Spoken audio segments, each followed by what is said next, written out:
Bueno, muy buenas tardes. Hoy vamos a estar desarrollando la lección 8.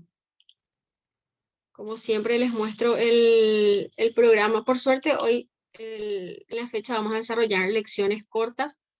Les pido que tengan su código procesal laboral y que me ayuden a leer los artículos que les voy a ir indicando el día de hoy. Hoy vamos a estar hablando de todo lo que es la comparecencia en juicio. La comparecencia en juicio vamos a encontrar a partir del artículo 65 del CPT.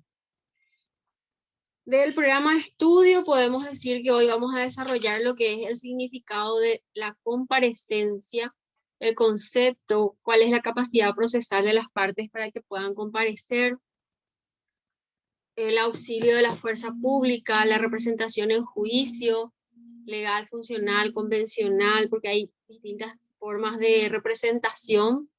También tenemos las facultades, obligaciones y responsabilidades de los mandatarios. ¿Quiénes son los mandatarios?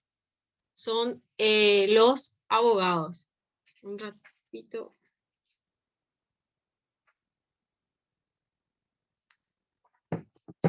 También vamos a desarrollar lo que son los modos de terminar la representación en juicio, es decir, cómo termina la relación abogado-cliente. También cuáles son las consecuencias del cese del mandato o del término de la representación en juicio, qué pasa cuando ya no hay una representación, el juicio continúa o no en rebeldía, cuáles son las obligaciones que deben cumplirse al formalizar la primera actuación en juicio. La primera actuación es cuando nos presentamos por primera vez en un expediente judicial, nosotros ya como abogados. Yo quiero que ustedes se sitúen ya en el rol y en el papel de abogados en esta clase. ¿Qué significa la gratuidad para los trabajadores y sus derechohabientes? También vamos a desarrollar. Si bien yo les voy a ir mostrando algunos conceptos, quiero que sepan que este programa, así como ustedes ven, prácticamente la capacidad procesal, el auxilio de la fuerza pública, punto por punto encontramos a partir del artículo 65 y siguientes del CPT. A partir de hoy sí ya vamos a hacer más leído todo lo que son los artículos. Pero es muy importante primero definir qué significa la comparecencia en juicio. ¿Y qué es comparecer en un juicio? Es decir, ¿qué es presentarse en el juzgado, presentarse en el expediente ya como abogados o como partes? Y esto significa, o su definición, es la presencia de una persona ante el juez, ante el juzgado, en condiciones de tiempo y lugar que hagan posible su contacto con el tribunal. Ustedes saben que hoy en día con la tramitación de expedientes electrónicos también este concepto como que se cambia un poquitito. ¿Por qué? Porque hoy en día no es más necesario que nosotros nos presentemos, como dice la definición, ante el juez. Hoy en día la tramitación de expedientes electrónicos facilita mucho esto y nosotros nos presentamos ante el juez, sí, pero por medio del sistema informático, por medio del internet, por medio de la plataforma de la corte. Y también inclusive las audiencias, muchas de ellas, hoy con esta acordada de las audiencias telemáticas, ya no son tampoco ante el juez propiamente dicho, es decir, en carne y hueso, sino que lo hacemos por medio del aparato celular o por medio de la computadora y de la camarita, así como nosotros tenemos las clases virtuales. Muchas audiencias también lo hacen por este medio, ¿verdad? Que son las audiencias telemáticas. Y la presentación del juicio también, que son las tramitaciones.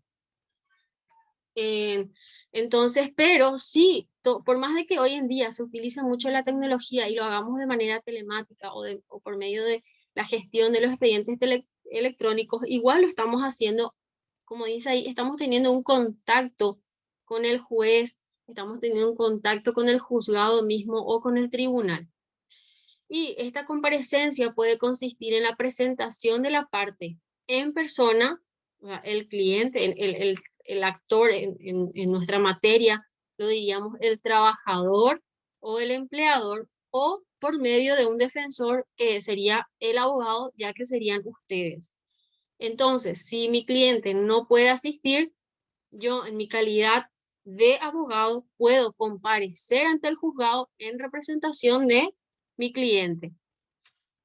Esto puede ser facultativa o necesaria y consiste siempre en una declaración que hace la parte de su identidad, de su domicilio y eventualmente de su defensor. Esto quiere decir que yo cuando me presento en un juzgado tengo que decir quién soy, dónde vivo, o en este caso, yo fulano de tal, por derecho propio, bajo patrocinio de abogado, constituyendo domicilio procesal en tal y tal lugar y constituyendo domicilio legal, real y procesal en tal y tal lugar. O sea, tengo que denunciar dónde me pueden ubicar a mí.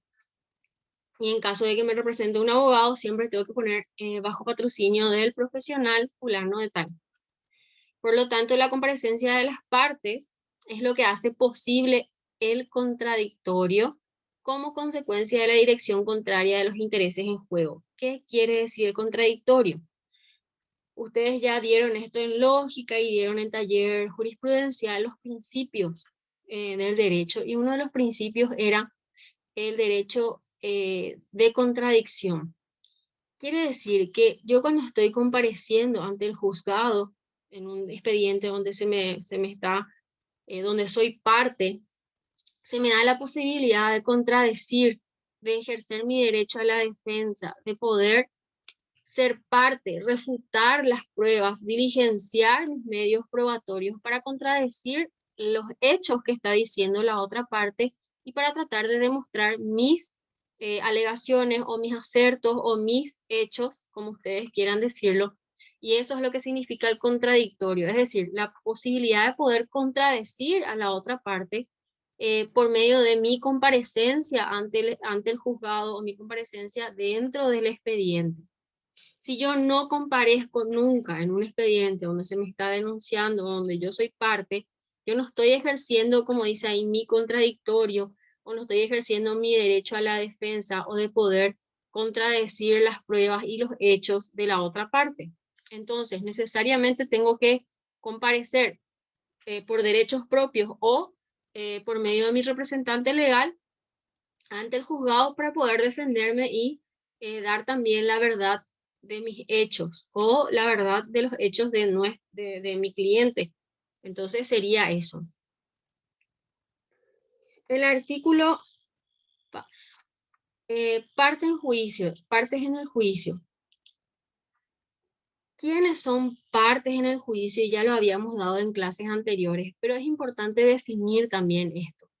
Y la parte en juicio tiene calidad de parte en el proceso laboral quien, como actor o demandado, pide la protección de una situación jurídica ante los órganos jurisdiccionales del trabajo. ¿Qué quiere decir esto? Yo estoy pidiendo mi protección, eh, estoy participando, estoy reclamando mis derechos y estoy dando también la verdad de mis hechos y viendo cuál es la situación jurídica, es decir, me corresponde o no, cómo yo demuestro que me corresponde o no, y todo esto ante el Poder Judicial. ¿Se acuerdan que hablábamos en la clase anterior de la jurisdicción? Y yo le decía, la jurisdicción siempre es igual a Poder Judicial porque son los únicos que pueden interpretar la norma y hacerla cumplir.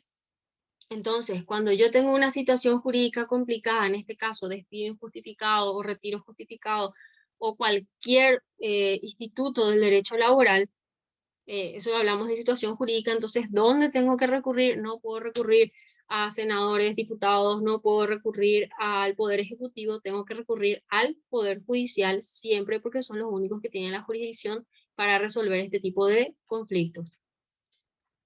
En el proceso intervienen fundamentalmente dos partes, siempre. Una, que es la que demanda la actuación de una norma legal, que es la actora. Es decir, hay un despido injustificado, entonces Juan inicia una demanda en calidad de actor donde reclama todos los rubros que le corresponden por derecho. Y ante esta demanda surge la otra frente o surge la otra parte a la cual esa actuación es exigida. ¿Y cómo se le llama a la otra parte? La demandada. Entonces, la demandada es también parte en el proceso laboral y tiene la posibilidad de actuar a fin de poder defenderse ante el órgano jurisdiccional.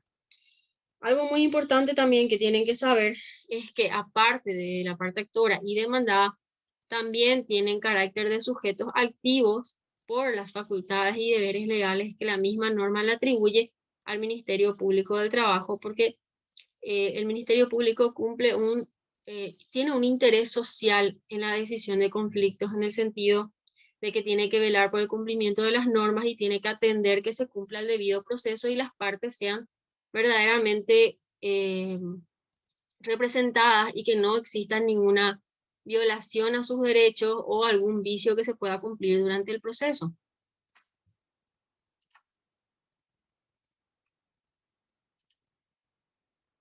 Cuando hablamos, el artículo 65 del CPT, les voy a leer, dice: la comparecencia en juicio exige el patrocinio de letrados.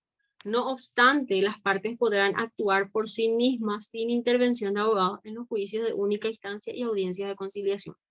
Acuérdense que las primeras lecciones decíamos, hay cuestiones que ya están en desuso. En el artículo 65, los que tienen su código procesal impreso, tachen esa parte donde dice en los juicios de única instancia, porque eso no existe más. Entonces, cuando uno comparece en juicio, siempre se exige la comparecencia de los letrados, que somos nosotros los abogados. Y no obstante, pueden actuar sin intervención bajo una única circunstancia, que es en la audiencia de conciliación que vamos a dar más adelante. Pero en todas las demás actuaciones, salvo en la audiencia de conciliación, siempre tiene que ser por medio de un abogado o de un representante legal. Y cuando hablamos de la comparecencia en juicio, hay que tener esa capacidad procesal para poder comparecer. ¿Y qué es la capacidad procesal? La capacidad procesal dice que pueden ser parte todas las personas, tanto físicas como jurídicas, es decir, todos los entes susceptibles de adquirir derechos y contraer obligaciones.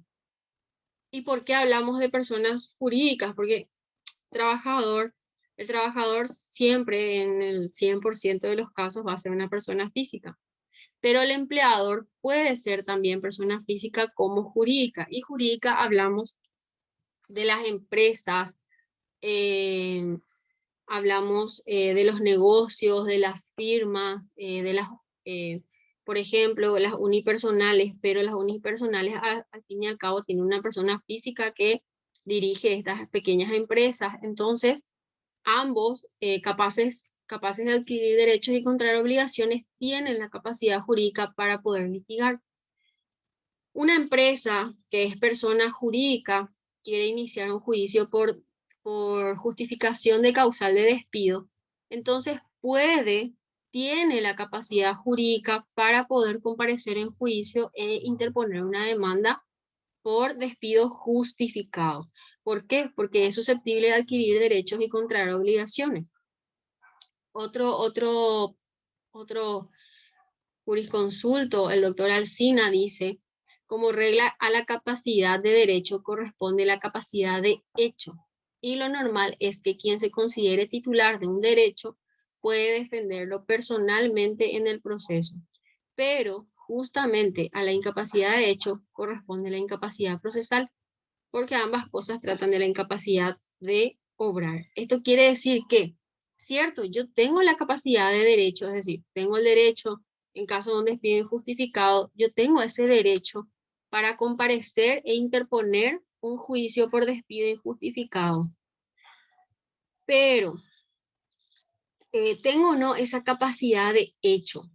Yo puedo denunciar, puedo demandar a, a la empresa, eh, a la empresa Class. Puedo demandar, que es una unipersonal, o tengo que demandar a, Beatriz, por decir un nombre. Entonces, tengo que tener esa capacidad de hecho para ver a quién demandar y si efectivamente me corresponde o no. si yo tuve o no una relación laboral para poder demandar. Entonces, siempre mi derecho se ajusta, o sea, yo tengo derecho para demandar, sí tengo derecho. Tengo esa capacidad de hecho, puedo demandar de acuerdo a viendo a quiénes, si existen o no, y también, por supuesto, contando con el patrocinio de los letrados. Siempre hay que tener en cuenta. El artículo 66. ¿Alguien quiere leer que tenga su código a mano? El leo, profe. Por favor.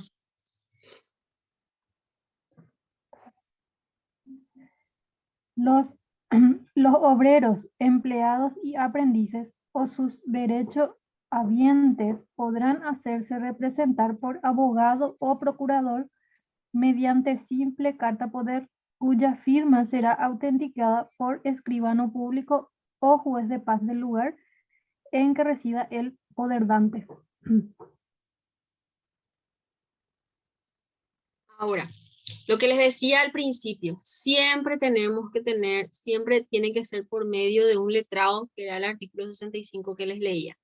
Pero en lo laboral, y yendo ya al último punto del programa, les voy a poner el programa que dice gratuidad para los trabajadores y sus derechohabientes, que es la última parte. Es importante saber que cuando nosotros hablamos de esa gratuidad, lo encontramos en el artículo 66. Y hay una característica en lo laboral. Ustedes tienen que saber que cuando se va a litigar en lo civil, en lo penal, en lo contencioso administrativo, en cualquier lado, siempre, sea parte actora o demandada, tienen que contar con un poder general para asuntos judiciales, siempre. Pero en lo laboral, ¿qué pasa con los trabajadores? Los trabajadores, según el artículo 66 que acaba de leer Elba, dice que los obreros o los empleados o aprendices o sus derechohabientes, es decir, los herederos, entre comillas, en caso de fallecimiento, pueden hacerse representar por una simple carta poder. Es decir, ¿qué es la simple carta poder? Es un documento donde es un papel común y corriente donde la persona le faculta al abogado para representarle en asuntos judiciales y administrativos. Es decir, no requiere de una escritura pública. ¿Y qué se busca con esto? Justamente abaratar los costos del trabajador, porque el trabajador no va a poder costear o pagar un poder general de asuntos administrativos. Ustedes saben que eso está, si no me equivoco, más de 200.000. Entonces, el Código Procesal Laboral, previendo esa situación, dice que el trabajador con una simple carta poder, es decir, con un papelito en el material que está en la plataforma, dentro del capítulo de esta lección, ustedes van a encontrar un modelo de carta poder. Después les voy a mostrar un modelo también acá en clase. Entonces, pero para que esta carta poder tenga validez, tiene que tener la certificación de firmas nomás de la escribana.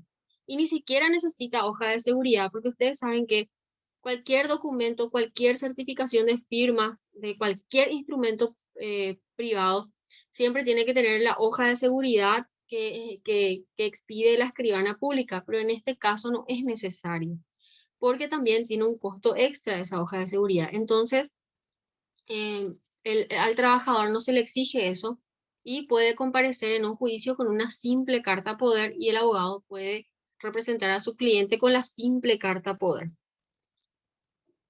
El artículo 67, perdón, dice: las partes contendientes, cuando estuvieran obligadas a comparecer personalmente, podrán estar asistidas de abogados patrocinantes, que es lo que ya les dije. El 67 sigue la línea del 65, que tienen que estar acompañadas siempre de un profesional, no pueden concurrir porque sí nomás, o no pueden presentar un escrito en el juicio sin la firma de un abogado. Y entrando ya en este punto, el artículo 68, ¿quién quiere leer?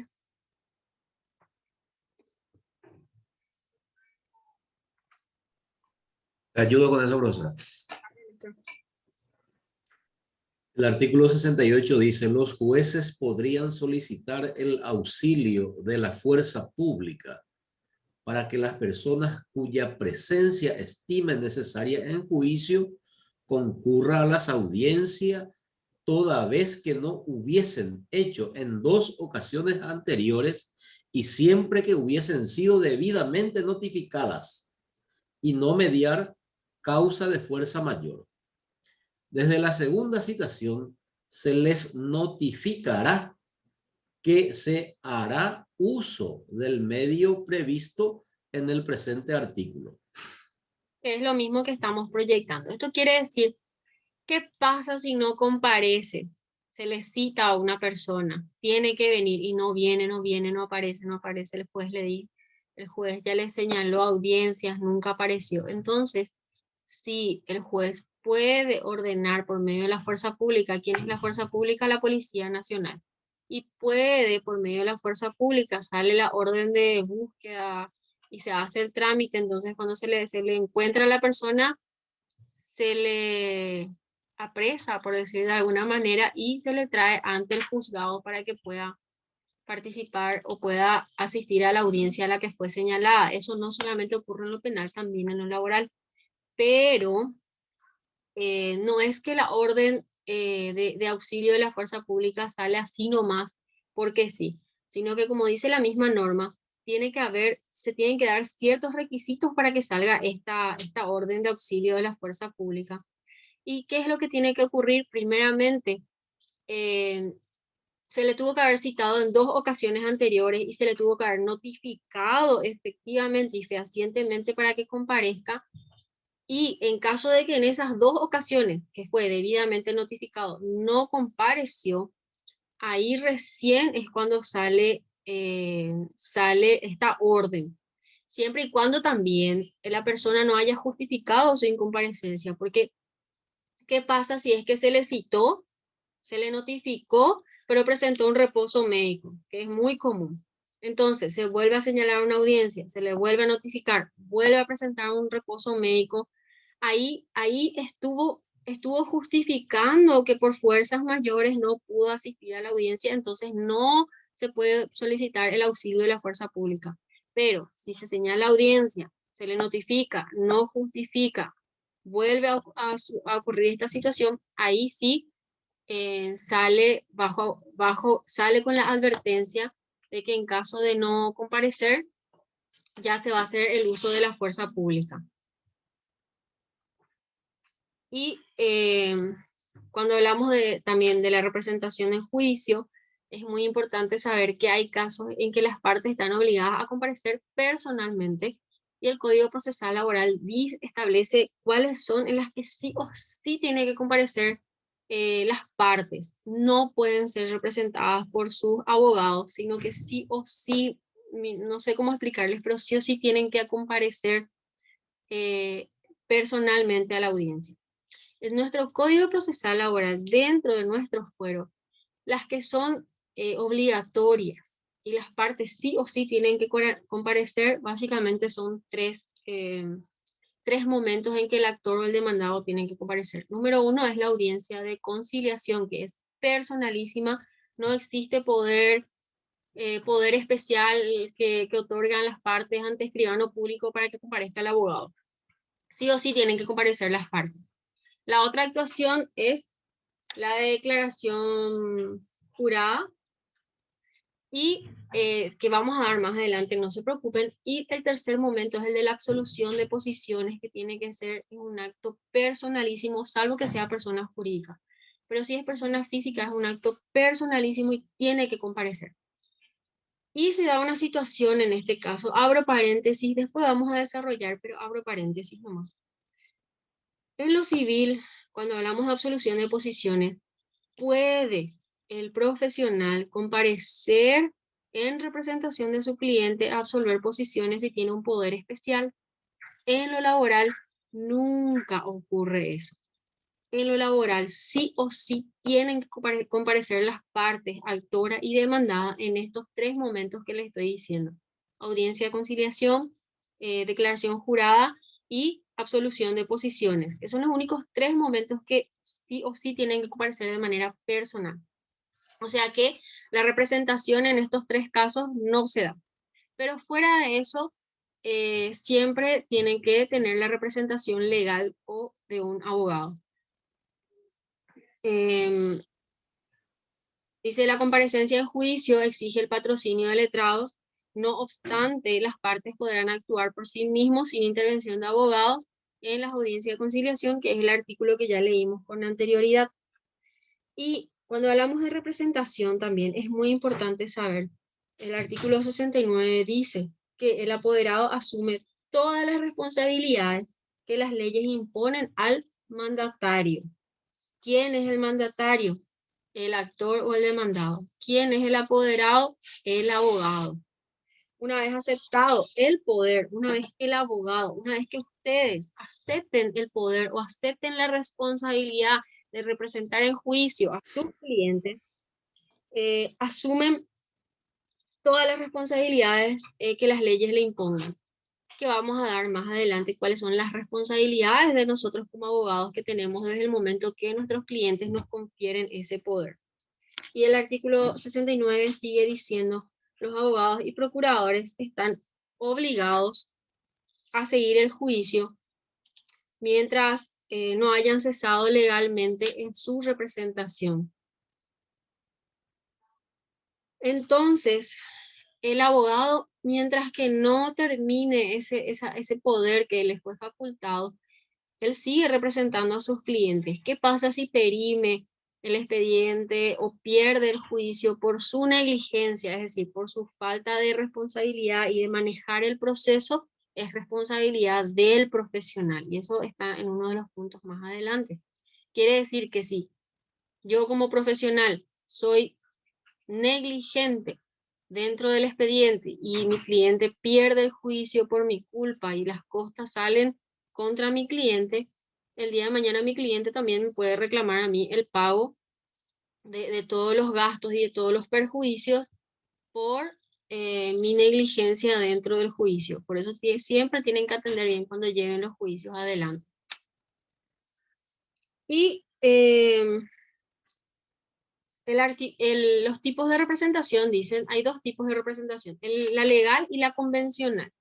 La representación legal es la que ejerce el padre, el tutor o curador, pero la representación convencional, que es la que a nosotros nos importa, es la voluntaria porque se reconoce como fuente, se reconoce su fuente en la facultad dispositiva del sujeto, es decir, el actor o el demandado me faculta para que yo pueda seguir entendiendo el juicio en su representación. Y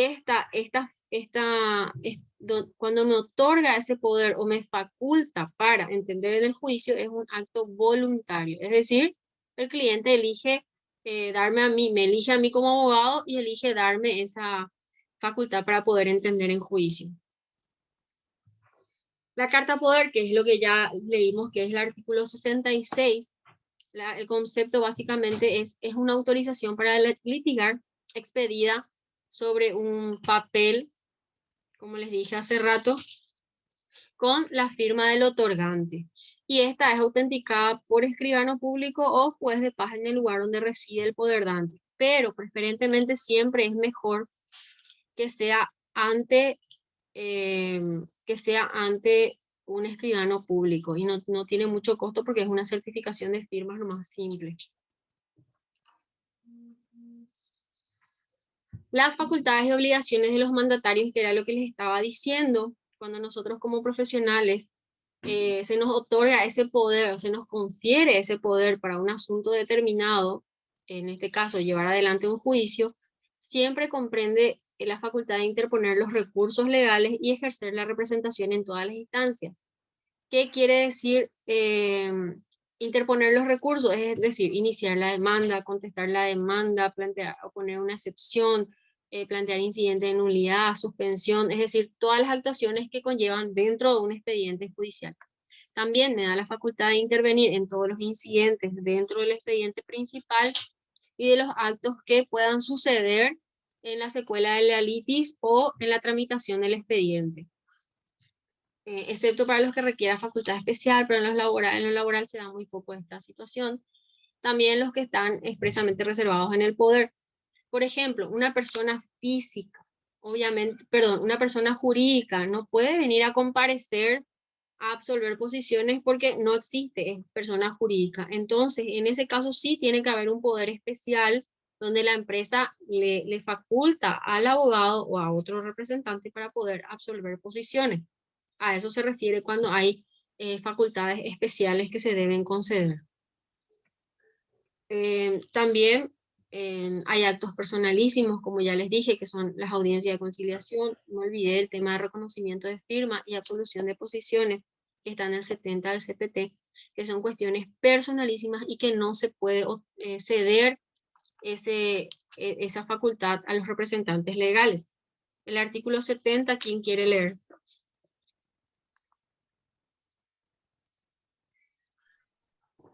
Te leo, profe. Por favor. El poder conferido para determinado asunto, cualquiera que sean términos, conlleva la facultad de intervenir en todos los incidentes de los principales, interponer recurso y ejercitar cuantos actos ocurrieren durante la sequela de la litis, en todas las instancias, excepto aquellos reservados por el mandante o que requieren poder especial por la ley. Ok, entonces, como eso es lo que les estaba explicando recién, de lo que estábamos hablando acá de las facultades. Todo lo que yo les estoy diciendo, ¿dónde encontramos? En el artículo 60 que acaba de leer la compañera. El 71, ¿alguien que quiera leer? Mientras continúe la función representativa del mandatario, las citaciones,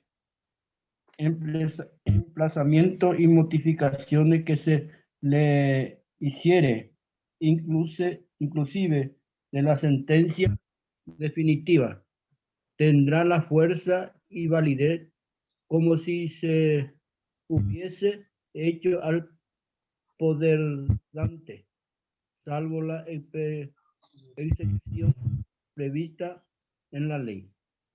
Que es lo mismo a lo que estamos hablando también. Siempre el abogado tiene que estar pendiente y hacer seguimiento, siempre y cuando no cese su poder. Como dice ahí, representa en todas las citaciones, emplazamientos, notificaciones que se le hacen, inclusive en sentencia definitiva. O sea, la responsabilidad nuestra como abogados es muy importante y no podemos descuidar el juicio. Una vez aceptado el poder por el hecho de presentarse a ejercitar el mandato y una vez que se admite nuestra personería, se asumen todas las responsabilidades que ya estuvimos leyendo. Y está obligado también a seguir el juicio mientras no haya cesado legalmente el caso. Hasta entonces, como acaba de leer recién don Cipriano, tiene que acompañar todo el proceso, tiene que estar presente hasta que su cliente le diga ya no más, pero mientras sigue teniendo responsabilidad el abogado.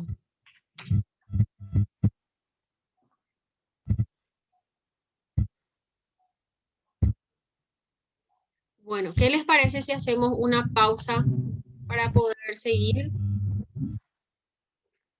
Porque ya se me va a cortar.